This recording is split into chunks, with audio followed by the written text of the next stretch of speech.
sama-sama. Ang palakpak po ay para sa ating mga So, maganda at pinagpalang umaga po sa ating lahat. Pakibati naman yung katabi mo. Sabihin mo, Happy Lord's Day! Lord's Day! Sa kanan na sa kaliwa, batiin mo siya ng Happy Lord's Day dahil ang araw po na ito ay sa ating Panginoon. Amen? So, on behalf po ng ating mga pastor, Pastor Ronnie and Pastora Connie Rangel po, ganoon din po si Coach Dave Vega, at sa kabuuan po ng mga core leaders ng Santo Tomas, ako po ang naatasan po ng Panginoon this Sunday to share His message from the Scripture. Ano po? Sa kanya po church. Quick introduction lang po, ako po si Kim. Karamihan po ng mga kabataan dito ang tawag po sa akin Ate Kim. So, kagaya nyo rin po ako, natagpuan ng Panginoon, ano po, pinatawad, iniligtas, ano po, sa biyaya ng ating Diyos. At tinawag din pong maglingkod dito po sa kanyang simbahan sa Santo Tomas para po sa buhay ng Diyos. Amen? At ang dalangin ko po ay samahan po tayo ni God ngayong araw as we study His words. Amen? So, this whole month of August po, pinag-aaralan po natin ang series about evangelism. Amen? At sinimulan po ito ni Coach about feeding our faith instead of feeding our fears. Ano po?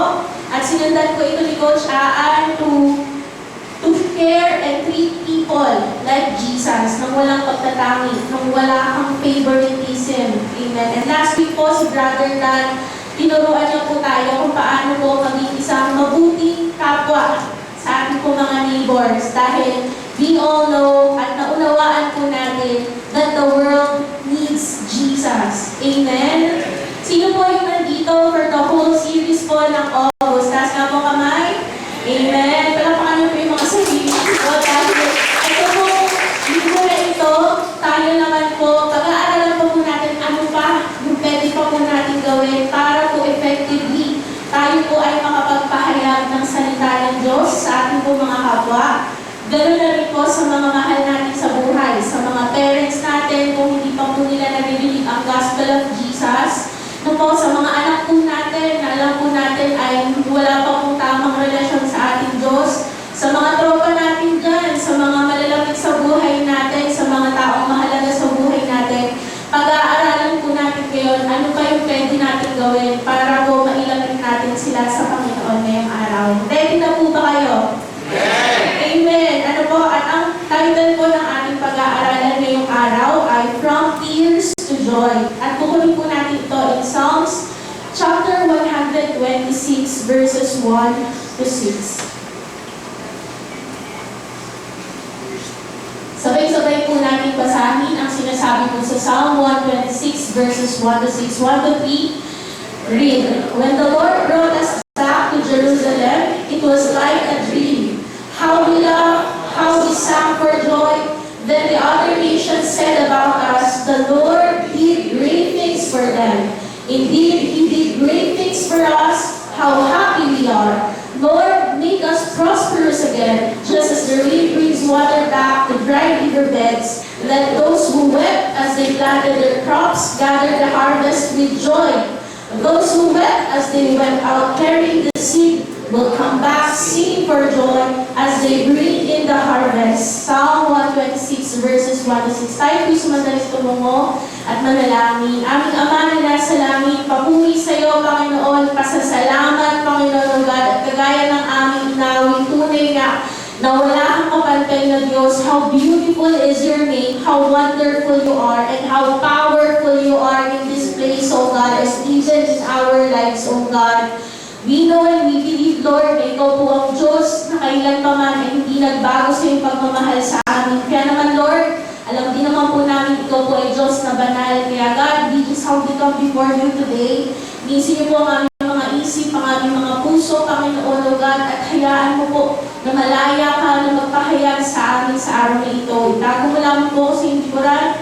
At ikaw po ang palaging maitaas ang iyong pangalan, Panginoon, at ang iyong mga salita, Panginoon, O God, ay makapenetrate sa puso at isipan ng bawat isa. Sinusuway ko ng mga distraction sa pangalan ng Panginoong Jesus. Lord, dalangin po namin na i-focus niyo po yung mga focus namin, Lord, yung mga mata namin, Lord, sa iyo, sa mga salita mo, yung mga tenga namin sa pakikinig sa salita mo, Panginoon. Salamat po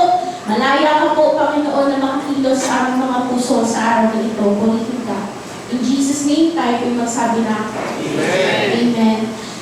Context lang po dito po sa Psalm chapter 123. Ano po, ito po ay madalas po nating marinig na chapter from the Bible. Ano po ba ang pangyayari po dito? This is during the event po na sa buko ni Ezra and Nehemiah, kung saan po ang mga Israelites ay nakalaya na mula po sa pagkakaalipin sa kanila ng Babylonia. Ano po? Dito po ang mga Hudyo, they return to the land, to the promised land, dun po sa talagang pangakong lupa sa kanila ni Yahweh. Ano po? Kasi po sila po ay nabihag ng mahabang panahon ng mga Babylonian. And before that, paano nga ba sila nabihag? During the reign of King Nebuchadnezzar, ano po, mababasa po natin sa mga bahay po natin, yung 2 Chronicles chapter 36, makikita po natin doon, inialaw po, hinayaan po ni Yahweh na maalipin ang buong Israel ng Babylon dahil sa katigasan po ng ulo nila. Dahil po tumalikod sila sa totoong Diyos kay Yahweh. Dahil sumamba sila sa mga idols. Dahil yung mga leader, yung mga itinayong kings sa Israel, malayo ang puso sa Panginoon. Dahil wala silang banal na pagkatakot kay God, inalaw tuloy ni Yahweh na sila ay masako, alipinin ng Babylonia. At kapag po sinabi natin na sila po ay naging alipin, hindi lang po ito yung present time na ito ay merong, di ba tayo po meron tayong mga servants sa mga bahay, maaaring mamilan po sa atin. Hindi po lang simpleng gano'n yung pagkakaalipin po sa kanila. Nung time po na sinakop sila ng Babylon, ito rin yung time kung saan yung mga mahal nila sa buhay, pinatay sa harap nila, inagaw yung mga lupain nila, wala silang karapatan sa mga ari-arian nila, and even yung temple, yung bahay-sambahan po ng Israel. Kinuha yung treasures doon ng mga Babylonians, tapos dinestroy, binasa ng Babylonian yung bahay-sambahan po ng Israel. Ito po ang pangyayari dito po sa Psalm 126. Kaya naman, dito po, pag-aaralan po natin tatlong bagay lang. Yung mapupulot po natin aral dito po sa Psalm 126 kung saan yung mga exiles na pinalaya ni Yahweh na po, makikita po natin, pwede po din natin ito i-relate sa mga buhay natin kung paano din po maaari pumilos ang Diyos sa mga buhay po ng bawat isa na narito po ngayon. Amen. At una pong bagay na makikita po natin dito, kagaya po ng sinasabi sa verse 1, sige po balik po tayo sa scripture. Sabi po dyan, when the Lord brought us back, number 1 po na matututunan po natin sa salita ng Diyos ngayong araw, it is only the Lord who gives freedom. Ano po? Si God yung may kakayanang mag-grant ng kalayaan. Dito, the psalmist fully understood na si Yahweh, si God, siya lang yung nagpalaya sa kanila mula sa kamay ng mga taong umalipin, nagtanggal ng karapatan sa kanila. Ano po? So, dito po, pwede po natin siyang i-relate, lalo-lalo na dun sa nangyari po sa atin a few years ago. Lahat po tayo familiar sa nangyari noong 2020, yung pandemic. Lahat dito na lockdown, amen? Sabi nga, bawal lumabas, bawal lumabas. Lahat tayo nakulong sa mga kanya-kanya po nating mga bahay. Ano po? At kung mapapansin po natin, anong feeling na makulong sa bahay? Yung time na yun yung first week. Di ba ang ilan sa atin, yung reaction, di kami makakalabas, wala na kami pang ulam, di kami makabili ng alcohol, di kami makabili ng pangkain. Kasi kapag nagpumilit kang lumabas, huhulihin ka ng tanod sa barangay nyo. Di ba po? Yung time na yun, ganun yung sitwasyon natin. Ako lang tayo ganun. Di ba? Ganun yung sitwasyon natin, di ba? Kaya kung mapapansin po natin, limited yung kilos natin, isa lang sa loob ng bahay yung pwede lumabas. Actually, medyo matagal pa nangyari yun kasi lahat talaga bawal lumabas that time. Diba? At dito po makikita natin, yung iba talagang nahirapan po. Kasi yung iba na-lay-off, nawalan ng trabaho, hindi alam kung saan kukuha ng pambili ng pagkain, kinabukasan, kasi apektado yung trabaho nila yung time na yun. So dito po makikita natin ano yung pakiramdam na na may nagpo-control sa'yo. Na, alam mo yun, wala kang ibang magawa kundi mag-stay dun sa lugar na yun. Di ba ang hirap? Tapos nung time pa na yun, nung pandemic, takot pa ang ilan sa atin. Lalo na kapag narinig mo yung kamag-anak mo, yung tiyahin mo, nagkasipon, nagkaroon ng lagnat. Di ba, fear? Di ba yung fear? Nararamdaman po natin. Kasi natatakot tayo, ayaw natin magkalagnat that time. Ano po? Kasi po ayaw natin na mahawa tayo nung kumakalat po na sakit. Ano po? At kung mapapansin po natin, dun sa ganong sitwasyon, imagine mo, balikan mo yun, di ba? Wala pong kapayapaan, hindi masaya. Ganun na ganun din po yung nararamdaman ng Israel nung time na sila po sinakop ng Babylon. Bukod pa nga po dun, pinapatay sa harap nila yung mga taong mahal nila. Bukod pa nga po dun, inagawan pa sila ng ari-arian. Gano'ng kahirap po ang hindi malaya. Ano po? At kahit naman po tayo, way back, kung hindi mo pa nakikilala ang Panginoong Jesus, di ba? Alipin ka din. Alipin din po tayo ng mga kanya-kanya nating mga kasalanan. Ano po ang sabi sa Romans chapter 6, verses 20 to 23? Sa Tagalog po, sabi po dito, nung alipin pa kayo ng kasalanan, hindi kayo saklaw ng katuwiran. Ano ang napalangin nyo sa mga bagay na iyon na ikinakahiyahin nyo ngayon? Di ba po, totoo naman nakakahiya ang kasalanan? Di ba po? Yung kasalanan isang bagay na hindi ka magiging proud na i-announce. Ay, sinungaling ako. Ay, kinupitan ko yung mami ko. Di ba hindi nakaka-proud ang kasalanan? Totoo naman yung nakakahiya po ang kasalanan. At sabi po dito, ano po ang kabera nito? Kamatayan ang ibinubunga ng mga iyon. Ngunit ngayon, pinalaya na kayo mula sa kasalanan at naging alipin ng Diyos. Ang natamo ninyo ay ano daw po? Buhay na banal at ano pa daw po? Buhay na walang hanggan, sapagkat kamatayan ang kabayaran ng kasalanan, ngunit ang kaloob ng Diyos, diba po, sabi dito, ay buhay na walang hanggan sa pamamagitan ni Kristo Jesus na ating Panginoon. Sa ulo po ito ng mga graduates. Diba? We all know ang consequence ng kasalanan ay kamatayan. At yung kamatayan na tinutukoy po dyan, hindi naman ito yung physical death, kung hindi yung eternal death. Ano po? At dito po, lahat po tayo, naniniwala po ko halos, kung may bago man po dito, halos lahat po sa atin sa room na ito nakaranas na kapatawaran mula kay God, kalayaan mula kay God. Amen? Taas na po ang kamay kung sino dito ang pinalaya ng Panginoon, pinatawad, binigyan ng buhay na walang hanggan. Amen. Masaya tayo. Amen. Masaya tayo na tayo ay malaya. Praise God. Next question po, kamusta yung pamilya mo? Kagaya mo rin ba sila malaya? Kagaya mo rin ba sila pinatawad na rin ng Panginoon? Yung tropa mo, yung sinashare mo ng mga sikreto mo, yung dinadamayan mo pag may problema, kagaya mo rin ba siya masaya kasi malaya sa Panginoon? Kagaya mo rin ba yung mga kaibigan mo na may buhay na walang hanggan na din? Maaaring ang ilan sa atin dito, oo, ang sagot. Maaaring ang ilan din po ay, oh shucks, may mga taong pinaalala sa atin ngayon si God. Oo nga, hindi pa sila malaya. Kagaya ko, wala pa silang Jesus sa mga puso nila. Ano?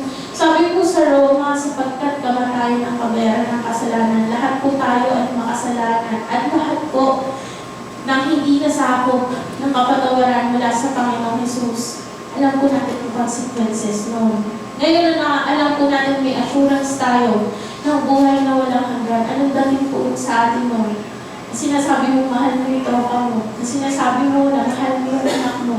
Sinasabi mo mahal mo yung magulang mo. Tapos ikaw lang yung nakakaranas ng kalayaan. Dito po papasok yung point number 2. Ano po? Sabi po dyan, in verse 1b, it was like a dream. Ano po? Kaya sabi po dito, mangarap din po tayo ng kalayaan. Dream for freedom. Ano po? Maaaring ilan po sa akin dito, kung tatanong po kayo, may kanya-kanya po tayong mga pangarap. Amen. Ilan lang yung nangangarap dito. Ito kasi sa ilan. Maaaring ang mga magulang po na nakikinig ngayon, wala silang ibang pangarap sa mga anak nila kundi makatapos ng pag-aaral, maging maayos yung buhay nila. Lagi po kasi yung buong bibig ng nanay ko, nung estudyante pa ako. Kaya alam ko po, yung pangarap ng mga magulang. Yung mga kabataan, walang ibang pangarap yan kundi makagraduate na ng school para matapos na yung mga research papers at maging professionals na. Amen. Tapos kapag naging young adult ka na, ang magiging pangarap mo na number 1. Ito siguro mag-aaral sa akin lahat. Na-experience ko to eh. Pangarap ng mga young adult magkaroon ng bahay. Yung sarili niyang bahay. Ay, ako rin. Ay, adult ako.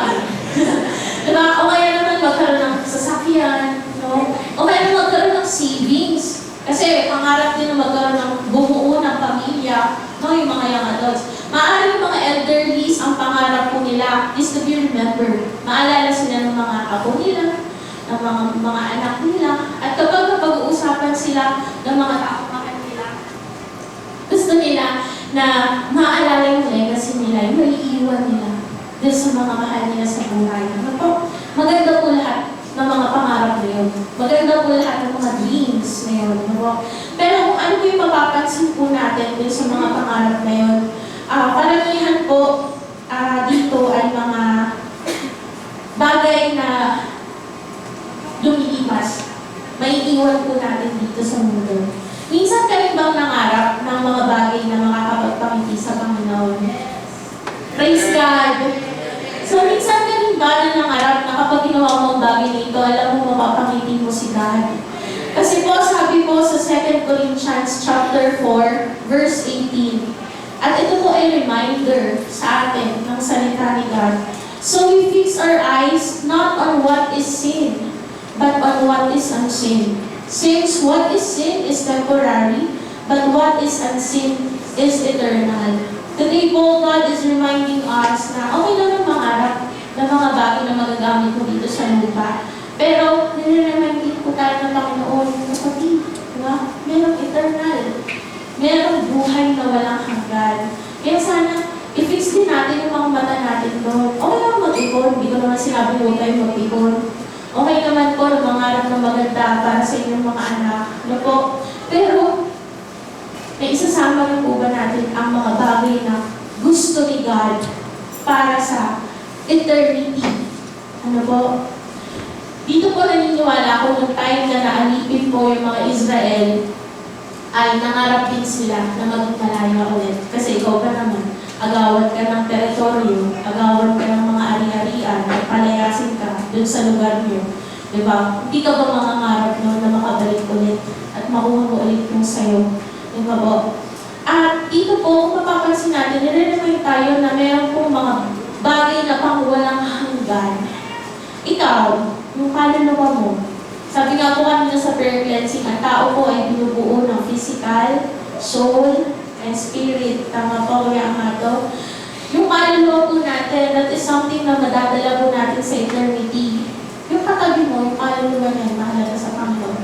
Yung mga anak mo po, yung mga magulang po natin, yung mga tao, sila tayo hindi ka ng Diyos. At naniniwala po ako that because we are creation of God, mahalaga po lahat ng create ni God sa Kanya. Amen. At ngayon nga po, pinag-aaralan po natin yung evangelism. No? Sabi nga po ni Coach dun sa first session namin, evangelism is God's love for people. No? Hindi lang ito yung out of duty na gagawin mo, na nakapag-share ka dito, tumanggap, okay, na-board na siya. No? Yung evangelism po, ito po ay pagpapahayag ng pag-ibig ng Diyos sa tao. Ano po? Ito po yung si Jesus, iniwan niya yung pagiging Diyos niya, iniwan niya yung pagiging hari niya, bumaba siya dito sa lupa, binigay niya yung sarili niya, kasi nga, sapagkat kamatayan ang kabayaran ng kasalanan eh. Para po, saluhin yung parusa sa mga kasalanan natin, na sino mang sumampalataya sa Kanya at maniwala, tanggapin siya bilang Panginoon sa sariling tagapagligtas, ay magkakaroon ng buhay na ibinibigay niya, yung buhay na walang hanggan. Amen.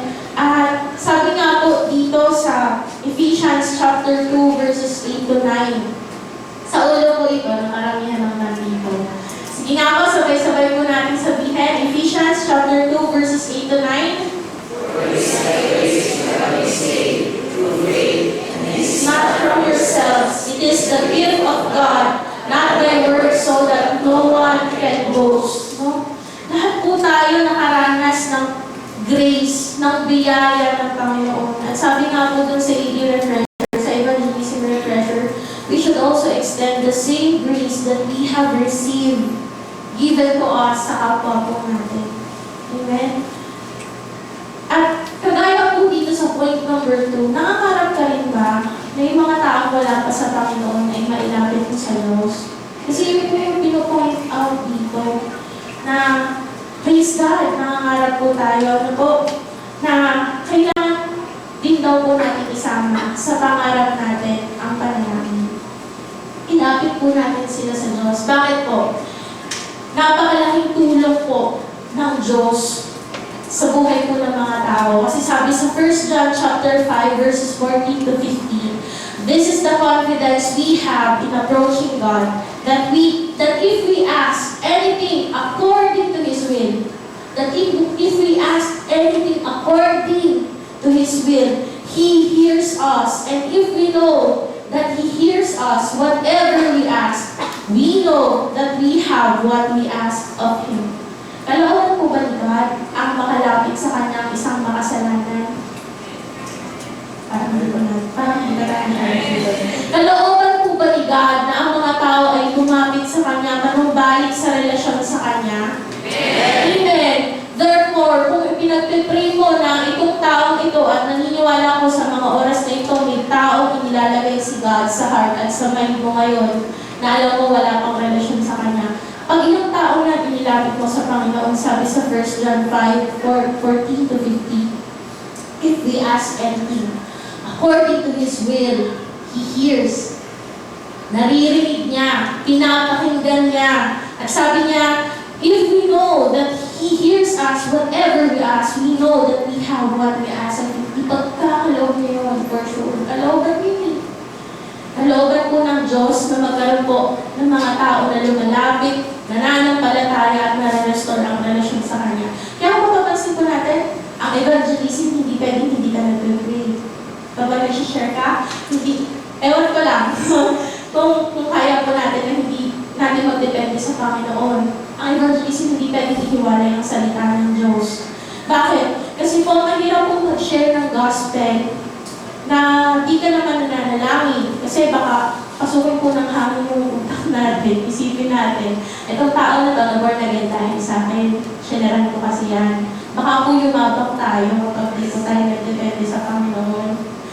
Hindi rin po tayo pwede mag-share ng gospel na hindi naman po natin nauunawaan. Ba't mo ba ginagawa yun?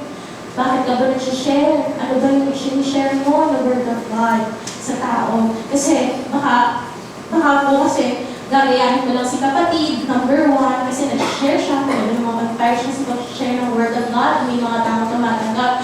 Dahil ginaya mo lang naman siya, no? Ngayon, nag-share ka din, kaya lang yung share mo, hindi siya tumanggap. Anong minsan tendency doon? Nadi-disappoint tayo, feeling natin, failure tayo, kasi hindi tumanggap yung share natin, kaya minsan, ayaw na natin mag-share. Yan ang pakahalaga po ang salita ni God, nauunawaan po natin yung ginagawa po natin. And we know that greatest commandment po, di ba po, greatest commission, ng Panginoon, ang tayo po ay humayo, no? Ang tayo po ay ibahagi natin, gawing disipulo ng Panginoong Jesus, ang lahat ng mga bansa. Ano po sabi sa Matthew, no? Galing po yun mismo sa salita ng Panginoong Jesus, kung saan ang pag-share po ng salita ng Diyos ay talagang kalooban po ng God. Kaya napakahalaga po na isinasama po natin sa panalangin yung mga tao po na gusto po natin ilapit sa Panginoon. From the past 2 weeks, lagi po natin pinag-aaralan about caring people, about pagmamalasakit sa ibang tao. Naniniwala po pag may malasakit ka sa isang tao, ipapanalangin mo siya sa Diyos. Itutulog at ihihingi mo siya ng tulong sa Diyos. Kaya nga po, pray, care, and share. Kasi po, ilalapit po natin, ihihingi natin ang pagkilos ng Diyos sa buhay po ng tao na ipinapanalangin po natin maisama sa Panginoon. Sabay po ng pangarapin natin na malapit sa Panginoon yung mga taong mahal natin at nasa paligid natin, isama po natin sila sa mga panalangin po natin. Inuhod po natin sila sa panalangin. Pagtsagaan po natin kahit na minsan parang walang nangyayari. Kahit na minsan hindi umaayon sa gusto natin yung mga response ng mga taong gusto po natin ilapit sa Diyos. Kasi lalo na kung mahal mo sa buhay, yung wala pang relasyon sa Diyos, naniniwala ko walang ibang magpe-pray sa tao na yan kundi kagaya ng prayer mo. Kung nanay mo yan, kung tatay mo yan, kung anak mo yan, walang ibang magpe-pray dyan, kagaya ng panalangin mo. Kaya pagtsagaan po natin silang ilapit sa ating Panginoon. Amen? At yung pangatlo kong point, sabi ko dito, there is joy and laughter from the freedom given by God. Sabi ko sa verse 12.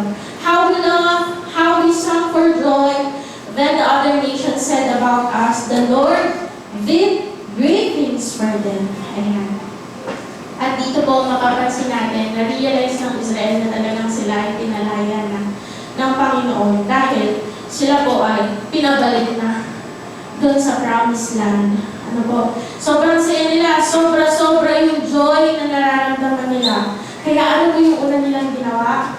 Kung babasahin po natin ang Ezra chapter 1 verses 5 to 6, sabi po dyan, then the family heads of Judah and Benjamin, and the priests and the Levites, everyone whose heart God had moved, prepared to go up and build the house of the Lord in Jerusalem. All their neighbors assisted them with articles of silver and gold, with goods and livestock, and with valuable gifts in addition to all the freewill offerings. Kauna-una ang ginawa po ng mga Israelites, naranasan nila yung kalayaan, they rebuilt the temple.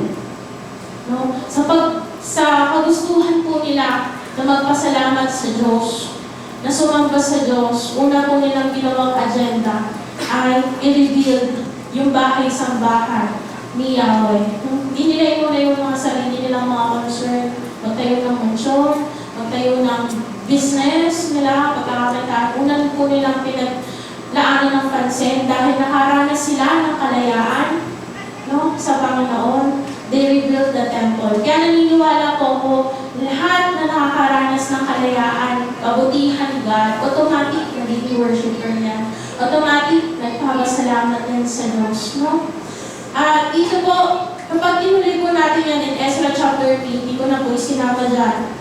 They worship Yahweh morning and evening. Kahit hindi pa buo yung temple, kahit yung altar pa lang yung nabubuo, sila po ay nag-aalay na ng mga offerings kay Yahweh. No po? Kasi totoo po yun, kapag naranasan po natin yung kalayaan, yung kapatawaran mula sa Diyos, kakaibang galak po yung bibuild sa puso po ng bawat isa. Gaya po ng sinasabi dun sa parable of the lost sheep. Tandaan niyo po yun, in Luke chapter 15, verses 1 to 6. Sabi po dito, now the tax collectors and sinners were all gathering around to hear Jesus. But the Pharisees and the teachers of the law muttered, this man welcomes sinners and eats with them.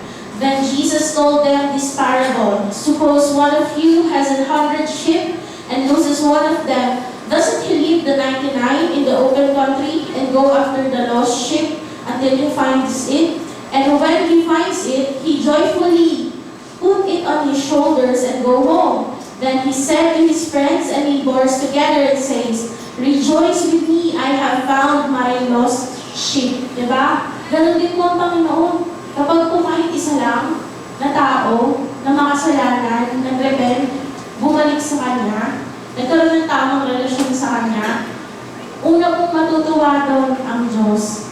Ako, at dito nga, sabi nga, saan po natin makikita yan in verse 7? Pakibasa nga po natin. Ano po sabi?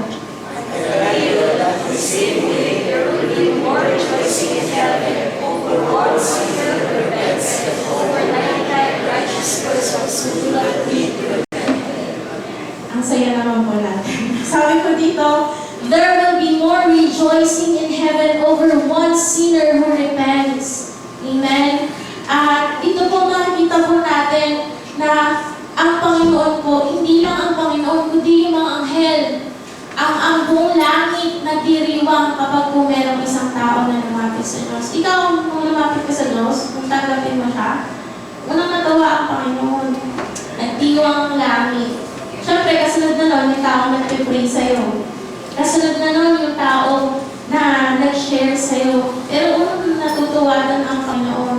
Yan sana sa mga pangarap po natin, sinasama rin po natin yung pangarap ni God. Amen. Iluhod po natin sama-sama sa panalangin. Amen. Ay, hindi na. Amen. Iluhod po natin sa Panginoon. Pagtsagaan po natin kahit nahihirapan po tayo. Amen. May gusto po ako ikwento. Actually, patapos na po ako. Napakabilis ko ata. Sorry po. Ako po ay hindi lumaki sa isang Christian family. Ang totoo po niyan, galing po ako sa hindi buong pamilya. Ang nagpalaki lang po sa akin ay ang nanay ko po, lola ko po. At dumating po yung time na lola ko. So, ang nanay ko lang po yung nagtatrabaho. At ang nanay ko po ay OFW. Ano po? Growing up po, hindi po ako pala simba na tao. Siyempre, wala namang gumagabay sa akin. Wala namang po nagmamatanda sa akin. Meron nung bata-bata ako, pero nung teenage years ko po, wala po. Naging independent po ako. Malayo po ako sa Diyos. At dumating lang po yung time, kinahabagan po talaga ako ni God. Meron po nag-invite sa akin dito, ang pangalan po niya, Tita Nurse. Ayan. At nung time po na i-invite niya po ako dito, sakto po ang preacher po nun si Pastor Romy. Tapos po, nung Sunday na yun, feeling ko, para sa akin talaga yung message. Kasi about forgiveness yung topic. Nung time po na yun, sobrang masama po yung loob ko sa tatay ko. Feeling ko hindi ko siya mapapatawad. Pero nung narinig ko po yung kapatawaran mula sa Panginoon, at nung sabihin po, during the preaching, na meron po tayong tatay sa langit, ang kailangan lang po talaga natin gawin, patuloyin sa puso natin ang Panginoong Jesus bilang Panginoon sa sarili tagapagligtas natin. Ginawa na dalawang isip, tinanggap ko na po ang Panginoong Jesus. And by that time, ay humingi ako ng tulong sa Diyos. May ayos na ako. Nagtuloy-tuloy po ako sa mga pag-aaral, may mga Bible study, may mga discipleship, At doon ko po, habang tumatagal po ako sa pagdalo, lagi ko pong naririnig at dumating na rin sa point na nagbuklat na po ako ng Bible. Nabasa ko po na lahat ng tao kailangan nila ng pagliligtas. Kasi dalawa lang naman yung pupuntahan natin eh. It's either hell or heaven. Kung natanggap po natin ng Panginoon sa mga buhay natin, bilang Panginoon talaga natin at tagapagligtas po natin ang mga buhay natin. For sure, Lord. Sabi nga po ng Panginoon Jesus, I am the way, the truth, and the life. No one comes to the Father except through me. Amen. So dito po, naunawaan ko na mahalaga pala na lahat ng tao maligtas at makatanggap ng kapatawaran niya. Dito po naisip yung nanay ko. Naalala ko po yung nanay ko. At nagsimula po akong mangarap na sana one day ay makasama ko rin siya, makilala din niya ang Panginoon, ma-restore, magkaroon din siya ng tamang relasyon sa Diyos. Kasi naigid po ko sa mga haba akong yun nandito yung mga nanay nila that time. Nandito po yung mga buong pamilya nila, nakakasama silang nagsiserve, At by that time, lagi ko rin po naririnig sa mga patotoo. May mga nanay nagpapatotoo sa prayer meeting. Sabi niya, pinag-pray niya yung asawa niya, makakilala si Panginoon. At noong time na yun, ay lumapit sa Panginoon. Dahil nga po, pinagtsagaan ito na langin, pinagtsagaan na ilapit talaga, pinag-effortan na ilapit sa Panginoon. Na-inspire ako doon. At lagi ko rin pong naririnig sa aming leader noon, si Pastora po, yung pong Psalm 126 verse 5, ito po yun, those who sow with tears will reap with songs of joy. Lagi ko po yung narinig sa kanya, hindi lang sa prayer meeting, kundi kahit magkasama kami, pag nagkwentuhan kami, na kapag daw po tayo ay umiyak, tayo po ay nagtanim, darating yung panahon, may aaninin po tayo. After a year po umuwi yung nanay ko, at alam naman po niya, mag-church ako. Kaya lang may mga times po ay naiinis po siya sa akin. Lagi niya po sinasabi, church po na, church. Maaari marinig po ito ng nanay ko, pero ngayon po kasi tinatawanan na lang po namin yun. At may mga time, dahil hindi naman po tayo perfecto, at noong time na yun naman po ako, na po, kapag may nagawa kang hindi maganda, syempre, alam mo yung normal na sasabihin, yan ba ang natutunan sa church, no? Na-experience ko po yun. Na-experience ko po yung mga ganong bagay. Pero dahil natutunan ko po at kinakawahan ko po yung salita ni God, yung sinasabi po sa Acts chapter 16, verse 31, that believe in the Lord Jesus Christ and you will be saved. You and your family will be saved. Pinakawakan ko po yun. Dagdag na rin po doon yung patuloy na pag-disciple po sa akin ng mga leaders na iluhod ko lang sa panalangin, pagtsagaan ko lang sa panalangin. Po, and years passed by, marami pong nag-attempt sa nanay kong Sharon, kauna-unahan po lang si Tita Els. Tumanggap naman po siya. Praise God, tuwa ako ng time na yun. Kaya lang, may mga times pa rin po na, alam mo yun, parang minsan, nagpipilitan lang, minsan hindi pa talaga bumubuo, ano po. Dumating po ang pandemic. Inintroduce po ng church ang prayer altar. Ano po, nagbaka sakali ako. Nagtanong ako, mami, meron ka bang prayer request? Ganyan. Hanggang sa, napansin ko, lagi na siyang humihingi ng prayer request, at tayo bilang mga tao, minsan sabihin natin, parang mapapatanong tayo, ba't lagi ako lang yung hihingan ito ng prayer request, hindi ba ito nag-pray? Nanay ko to. Pero alam niyo po, yung pangyayari yun, ginagamit na po pala yung God na way para po manaya siya makilos po sa nanay ko yung time na yun. Alam niyo po, 10 years. 10 years ng paghihintay. 10 years of praying. 10 years po ng pagluhod sa Panginoon. Hanggang sa dumating po yung time na siya na po mismo yung nagsabi, ihanap naman ako ng ma-attenda na church.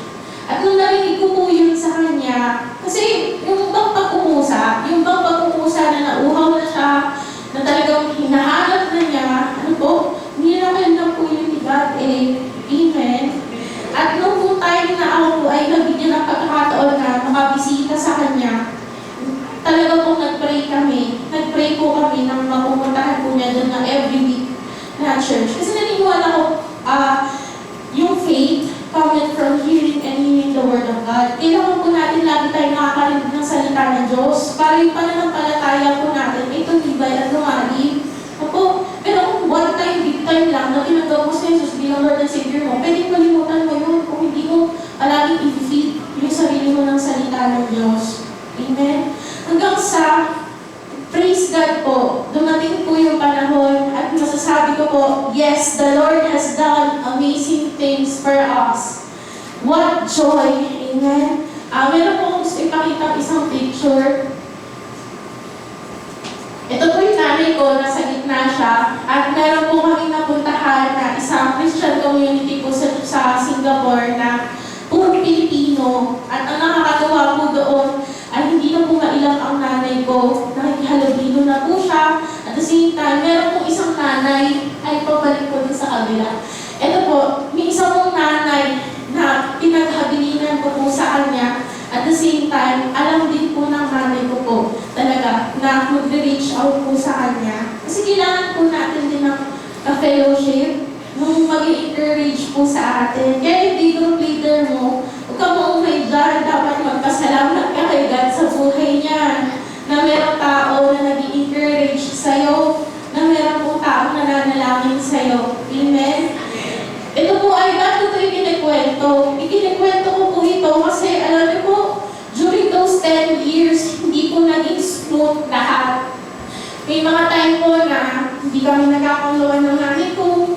May mga time po na parang, sorry po na iiyak ako, pero iiyak ako, masaya po kasi ako eh. Yung nanay ko po, hindi niya po minsan maintindihan yung mga ginagawa ko dito sa church. May mga time din po na parang gusto ko na lang po sumuko. Pero totoo po yung sinabi sa salita ni God na believe in the Lord Jesus, you and your family will be saved. Amen.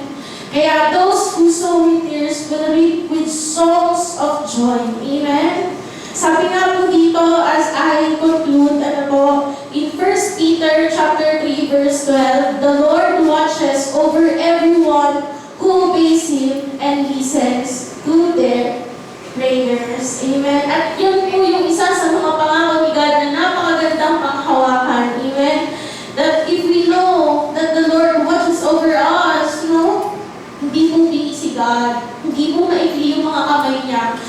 para hindi abutin yung mga taong inilalapit po natin sa Kanya. Amen? Palapakan po natin ang ating Panginoon.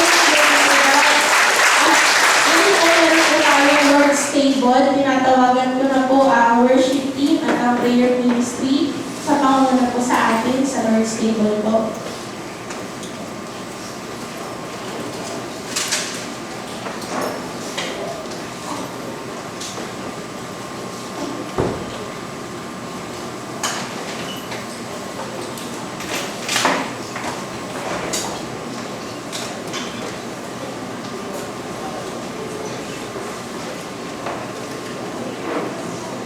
Po, habang nag-distribute po ang prayer ministry na po. Pwede po paki-flash sa screen yung 1 Corinthians chapter 11 verses 25 to 26. Wala po ito sa slides ko. Yung verses 25 to 26 po. 1 Corinthians chapter 11 verses 25 to 26. Maaaring ang ilan po sa atin ay bago po at di pa po naunawaan yung ginagawa po natin na Lord's Table.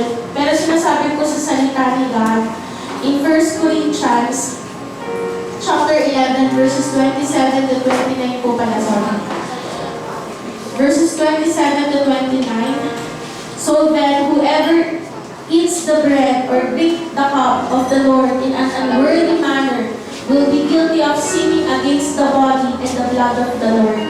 Everyone ought to examine themselves before they eat of the bread and drink from the cup.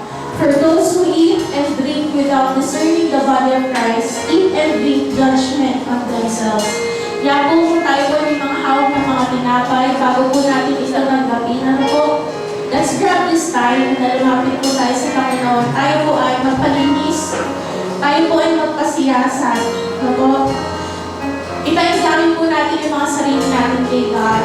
At kung meron pong i-reveal na kasalanan po sa ating ating Diyos, this is the time na hihingi po natin po ng tawad sa Kanya bago po tayo tumanggap ng Lord's Table. Heavenly Father, malapit po kami sa kabanalan mo, knowing that you are all-knowing God. Wala pong maililihim sa'yo, Panginoon. Right now, we just want to join Lord's Table as we remember what you have done on the cross, Panginoon. Kaya Lord, ano ba mga kasalanan na nakikita mo po sa aming mga puso? Sinadya man ito o hindi, Panginoon. Right now, hindi ko namin ito nakapatawaran sa'yo na paglilinis mo, Panginoon. At hayaan mo po na nakabahagi po kami, Panginoon Lugad, sa pagtanda, Panginoon Lugad. Ito po mga tinapay, mga elemento, Panginoon Lugad, ngayong araw na ito. As we remember what you have done. Salamat po for you have said in your word, if we confess our sins, you are faithful and just to forgive, and we claim that forgiveness that comes from the Lord Jesus, Panginoon. Salamat po, Panginoon, purihin ka. In Jesus' name, let's always say, Amen. Sama-sama po natin basahin at itaas po ang ating mga tinapay. In 1 Corinthians chapter 11, verses 23 to 24, 1 to 3, read, for I received from the Lord.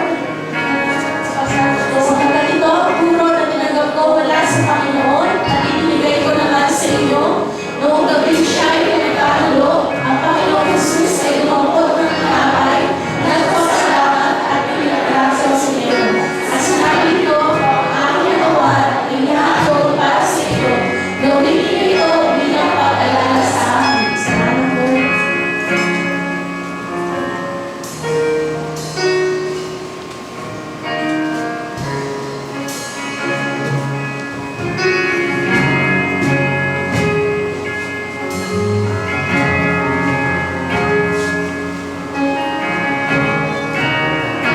Tuloy po natin, verse 25. Matapos maghapunan, lumangkot din siya ng kopa at sinabi, ang kopang ito ang bagong tipan na pinagtitibay ng aking dugo. Tumitin niyo ito, gawin niyo bilang pag-alala sa akin. Sapagkat tumitakal kayo ng tinapay ito at ininom sa kopang ito. Ipinapahayag ninyo ang kamatayan ng Panginoon hanggang sa kanyang muling pagparito. Amen.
sa